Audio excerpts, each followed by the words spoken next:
Orcs. Orcs are pretty cool. Big green fighting machines that speak their mind through their actions. Those actions mostly being violence.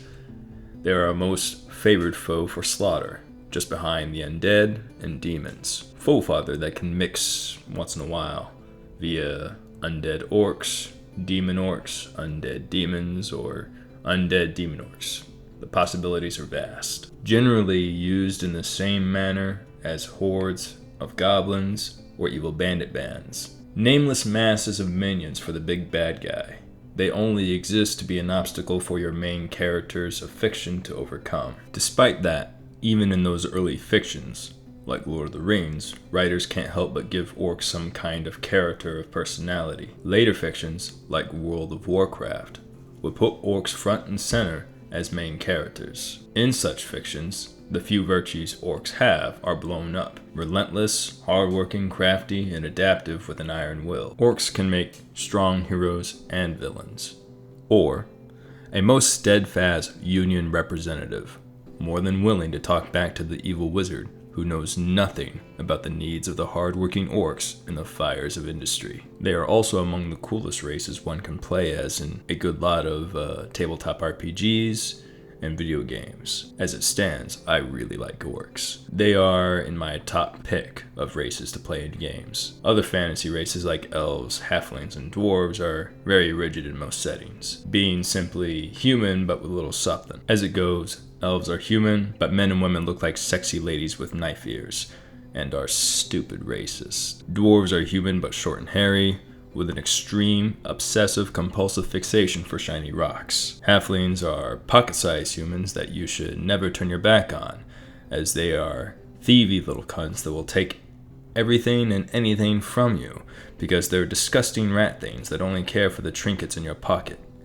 You can only trust them as far as you can throw them. Orcs are simply evil men, or monsters, or a political insult for invaders and warmongers. If I had a nickel for every time orc was used in a political discussion about war crimes, my student loans would be paid off. You can't implant orcs, dwarves, elves, or those soulless hobbits into a setting without making sure that those races are recognizable in some way. For example, in a setting where there's a village of dwarves lacking beards, most won't even see dwarves.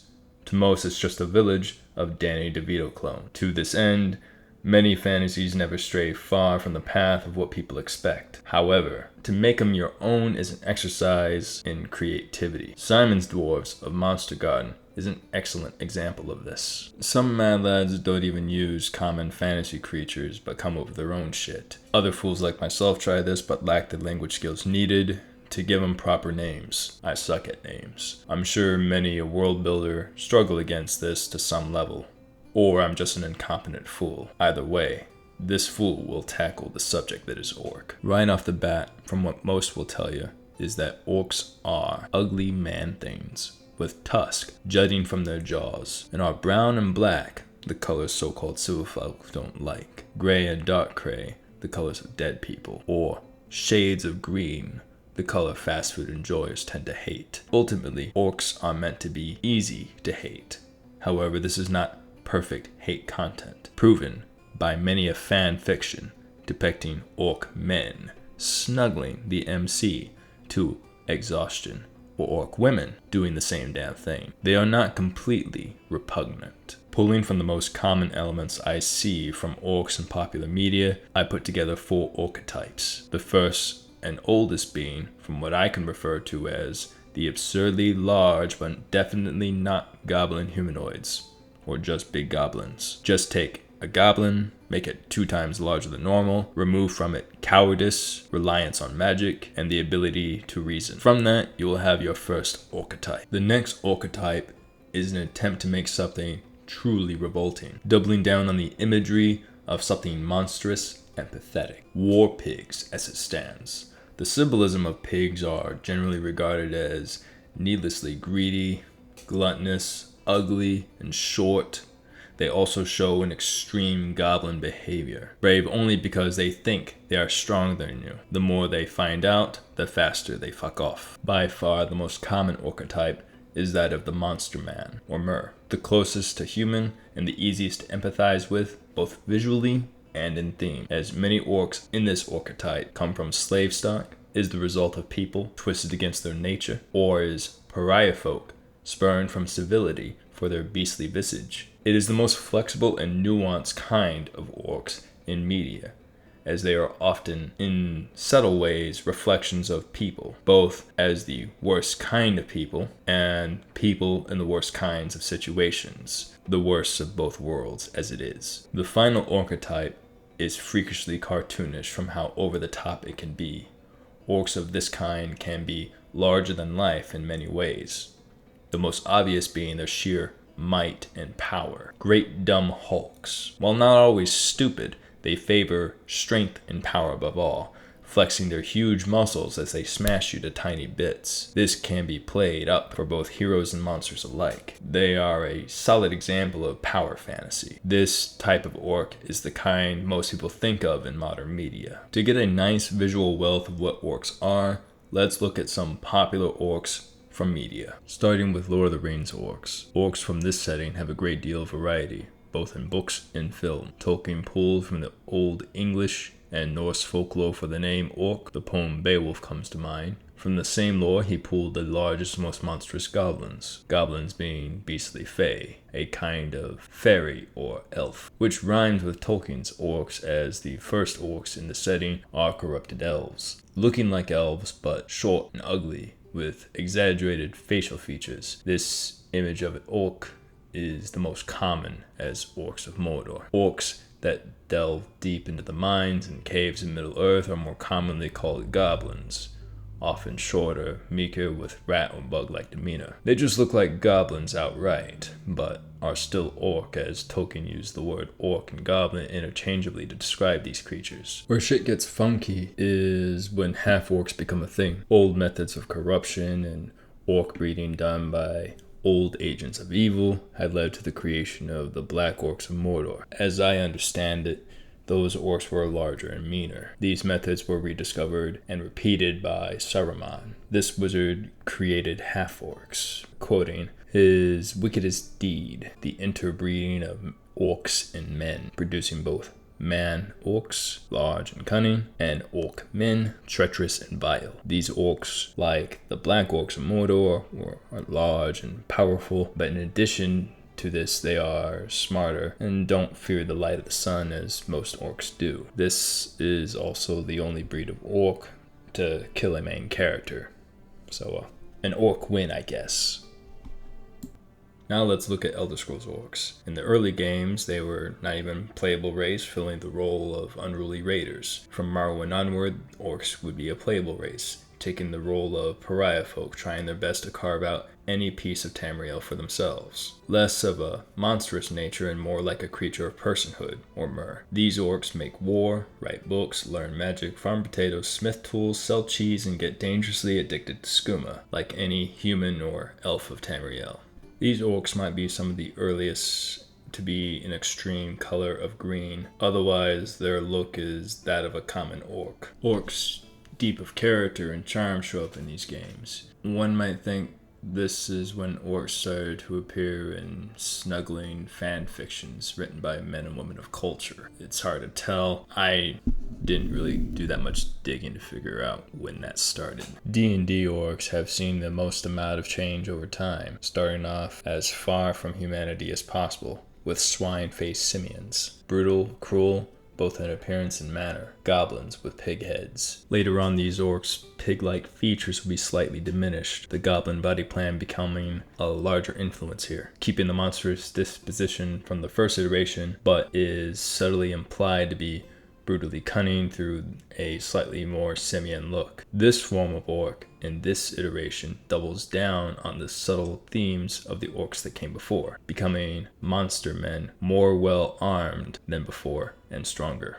By 3.5 edition and 4th edition, D&D orcs resemble Uruk-hai from Lord of the Rings, though larger, more wild, and gifted with beastly strength and tribal nature. This was the most liked version of D&D orcs as far as I can tell. 3.5 rules, however, was a whole other story. 5th edition orcs lean far more into dumb Hulk archetypes, sporting long arms and low-sloped foreheads. The only thing that carried over from previous orcs is the dark gray skin, large tusk, and tribal nature. With 6th edition orcs and half orcs coming up, I got no fucking clue what's going on. Now it seems it's just returned to the standard of being simply human but with a little bit of something. Which is fine, I guess, but it hangs low in the danger of being very boring. It shakes off what made orcs fun in favor of humanization. My personal opinion is it would have been better to mix both ends. Cool guy elements and bad guy elements. As in real life, people range from the best folk you will ever meet to the absolute worst kinds of war crime enjoyers. Variety is the spice of life. World of Warcraft has one of the most over-the-top orcs. Huge, powerful, war-hungry. All the Hulk, none of the dumb. The type of stuff young boys and men think is fucking metal as fuck, and it is. The heroes of these orcs are more over-the-top, like Kargath, who cut off his own hand to escape the chains of slavery, only to replace his missing hand with a sword. Then used said sword to slay ogre masters in a orc-styled rebellion that would make Spartacus proud. For some reason, World of Warcraft orcs are not as metal as it used to be for some reason. I couldn't tell you why. From the game of orcs and men, the orcs here are just as complex as Warcraft orcs, but with even more muscles. It's basically just a race of Hulks. Just a shit ton of Hulks. Moving on to Warhammer. The orcs here are the most extreme version of the dumb Hulk archetype, full of power and whimsy. Huge frame, huge muscles, huge tusk, huge weapons, hugely stupid. Not only are they ridiculous both as a creature and force of nature, but they also have a space version. The orcs of Warhammer 40k. That's right, space orcs. With even bigger muscles, bigger weapons, bigger levels of absolute bullshit. Through the power of imagination alone, they can manifest things into being. For example, if they think a vehicle is painted red, it will make it go faster. And because they all collectively think this is true, it is. Absolute madness. For these next orcs, I don't know a whole lot about them. They have the same level of whimsy as Warhammer orcs coming from the game Panzer, a little PvP game I played way back in the day. I think it might be a German game or Russian game. In truth, I have no clue where this game comes from. Focusing on the orcs, they are long-arm versions of the dumb Hulk archetype. With legs so short, when they sprint, they gallop like gorillas, running on their knuckles. Though, in my opinion, what sets these orcs apart from others is their high sense of fashion. They know how to dress. This next orc comes from the artist Articas. I hope I pronounced that correctly. His orcs are much like the orcs of Panzer and Warhammer, with the difference being it makes them more primal in nature, sporting gorilla-esque features, contributing to some subtle gorilla themes of the Panzer orcs and doubling down. Though I'm not sure that's where he got the idea. Which brings us to something that's not orc, but very orc-coded. Years ago, this dude, Danny Benjamini, I hope I pronounced that right, had this theory that Neanderthals were this superhuman predators that fed on proto-humans, influencing our evolution to becoming meat-eating violent simians that we are today, leading also to the extinction of Neanderthals, as humans would not tolerate man-eaters. These Neanderthals, under his theory, were orc-like, looking like a cross between a short human and gorilla. The theory holds no real water as far as I could tell. The scientific community sees it holds nothing either. It just seems nutty. Real fucking nutty. A pseudoscience. Neanderthals are just shorter, more sturdy humans that went extinct by becoming us. In other words, they fucked like crazy till they had a bunch of mixed babies. However, the imagery from this weird theory crafting makes for cool fantasy creatures, such as an orc. Gorilla men that would eat and ravage humans is the ugliest type of thing an orc from Lord of the Rings would do. Wild shit.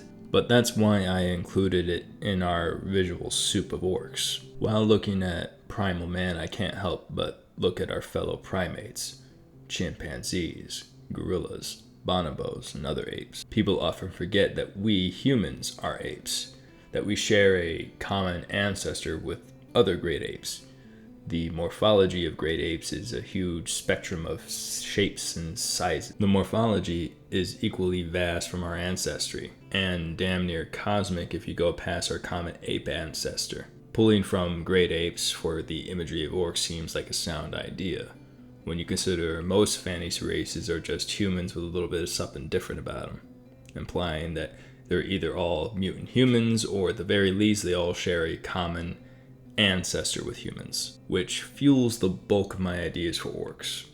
The ideas of man, like man itself, grow and change from one generation to the next, building on themes and discarding others. The ideas of fantasy creatures would branch and become anew. The idea of orcs come from goblins, goblins from daemons, daemons from fey spirits from fairies, and so on. While not necessarily in that order, the evolutionary line of these ideas can also intersect. In the case for the orcs of this project, I consider the origin of orcs, the different kinds of orcs they are, and what orcs have in common with other creatures. For this orc project, I imagine the evolution of orcs as a hybrid group of great apes in a fantasy setting, subject to the bullshit that is magic, and that magic that might reshape them. The study of evolution is just the study of change within the living things. Magic would be a great disruption. So I put together many an orc from many orcs of the past and reimagine it and make them my own, fitting together their ancestry links with one another. To start, let's look at the first orc, spelling orc, O-U-R-C-T. Pulling from inspiration from Danny's Vince Neanderthal theory, we make the orc, a monstrous species of humankind, powerful and bold. The shape of orc is taken to the extreme and compared to that of man. Despite this, they are human, at least in blood. Only on the surface they seem simple-minded and dull. However, orcs suffer a strange disfigurement of the brain. Clusters of nerves and abnormal organs connect the base function of their brains to their bellies. The result is bizarre to say the least. When hungry, the intelligence of the orc is very limited. On rare occasions that the orc belly is full and they sit comfortably with other orc, they display complex understandings of tool-making, language, and understanding of primitive writing in the form of cave drawings. If fed, they wander peacefully with other primitive men of similar nature in close family units. The only thing that limits the orc potential is that orcs are always hungry, and in their hunger they are wrathful. There are 3 orcs that branch off of the line of orcs, or at least the common ancestor of orcs, as the distant descendants of orcs are still present to the day, though in small numbers. 2 of these branches lead to goblin hybrids. Let's look at one of them. This is the Umuruk, the result of breeding between large goblinoids and orc kind. Umuruks are gifted with the might of an orc and the guile of a goblin. However, burdened not with an extreme hunger for food like the orcs that sire them, but the hunger for something deep-seated in mind. The Umuruk is starved for pride. They are keenly aware of what it means to be under the name orc. While they cannot deny the nature of their roots, they find a means to differentiate themselves from other orcs of the age. It was the Umuruk that named themselves Uruk, meaning orc man or man orc, and the title meaning great. In full, Umuruk is the great orc man. This might be confusing, as Umuruk lacked the blood of men. The motivation behind this naming was likely to encourage other races to think of them as the smart orc. Their cognition is equal to that of men, though it is rarely recognized by outsiders. This hunger for recognition and pride has led to strange events in the history of the Umuruks. places of power raided with nothing destroyed. Umruks dressed in the clothes of kings and nobles. Letters sent to neighboring states demanding recognition of an orc state. Umruks are a strange lot, as many would insist on strict organization, uniforms, and titles. Above all, Umruks are proud, or at the very least, seeking to be proud. The other goblin orc is the Orc, O-R-K, physically imposing like the orc, and yet whimsical like goblins, both in appearance and behavior. These are the earliest orcs to have prominent tusks and low-sloped heads. Pointed ears with a slight green hue in the upper layers of their skin hint at Fey lineage. Unlike Orc and Umruk, they are not starved for pride or naked hunger, but simple entertainment.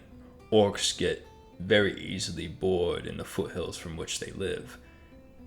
They can be anything from a mild bother to a huge danger, since they partake in regular pranks on local humanoids, stealing tools, drawing crude jokes and images on walls, eating food stores. Their nature is likened to that of a wild bear, with a very simple sense of humor. Human settlements that seek a non-violent approach with orcs in the area would give them toys, clubs, shiny rocks, and sweets. These gifts are not a fool's errand, as orcs have a very good memory, and they will not prank those people they like. They may even defend the people from danger. However, like bears, they have a dark side. When hungry, they cannot be reasoned with. Your only option is to run or play dead. Sadly, because the heart of an orc could be won over so easily with simple trinkets, many orcs find themselves in the service of warlords for their bear-like violence. Now looking at the third orc hybrid, that is not of goblin nature, but of man, we have the Uruk. Uruks could be described as men wrapped in the skin of orcs. While they might be man-shaped, the hidden elements of orc anatomy take the form of heightened strength, endurance, and tolerance for pain. These gifts might be boons in human culture, and one might expect them to get on well, though they have the same scorn for daylight like most orcs generally do. They require greater amounts of meat in their diet than humans. They also have the outer appearance of man-shaped orcs, a look that most races deeply hate. Most Uruks are born into slavery, a warlord's ambition, or among primitive folk who lack any sense of civil prejudice. An Uruk's mind is in the likeness of a man, though heavy debates hang on whether or not they are warlike in nature. For most Uruks that live outside of human civility tend to wander with wild orcish warbands. This can easily be argued to be an act of survival, as most free orcs are not tolerated under law of land. Few countries recognize Uruks as people. Orcs are the orcs that go by the name Orc, O-R-C. The title that works as a catch-all term for humanoids of orc lineage and large goblin nature. They originate from the chance pairing of an orc and elf. How this occurred is a mystery, as most elves deny that any of them would willingly lie with an orc.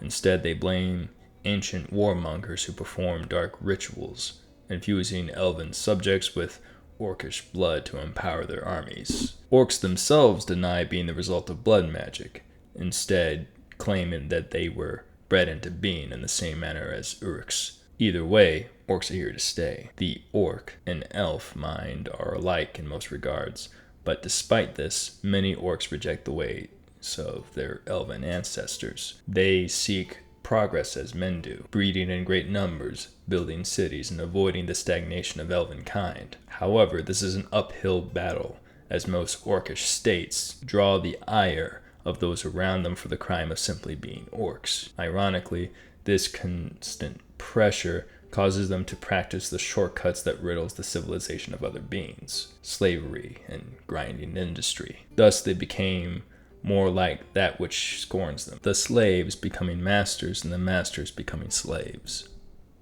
Razorks are considered among the most unnatural orcs. Razorks were originally made by a powerful wizard through chimeric rituals, mixing goblin body parts with that of the most agreeable flesh, swine and boar. While most chimera creatures are incapable of reproducing with one another or of the same make, Razorks can rut and multiply with the best of them. Wizards responsible for this conjuring most likely done this for the benefits of a massive labor population. Such magic required centuries of know-how. Beyond their form, they are similar to golems in the making of their minds, at least in the beginning. Like golems, they had no will of their own, like puppets to the will of their maker. However, as the wizards died or abandoned the powers that held Razorks, the force of flesh and life would form a will unto itself, like a newborn. Having lived only as serfs and slaves, a good sum of them sought out powerful lords and wizards to serve. Others would emulate their old masters, seeking magic, capturing slaves, and gathering trinkets of power, if they can manage it. Though most just lays about looking for mushrooms. Orcs, O-R-Q-S, are much like the Razork, made with a manner of magic, but with elf corpses instead of goblin. Who made them is debated. Some say it was the Razork's doing, stating that they wish to make Razork with great roots to magic. Others think it was yet another wizard, as Razork are simply too stupid to accomplish such a great act of magical skill. No matter who was responsible for their making, the first orcs were not happy about it. Life is pain! Turns out the chimeric magics were flawed, and was not as perfect as the birth of the Razorks was. The body of an orc is subtly twisted, the fusion imperfect, causing a great deal of pain. When in the deep throes of pain, their minds go blank.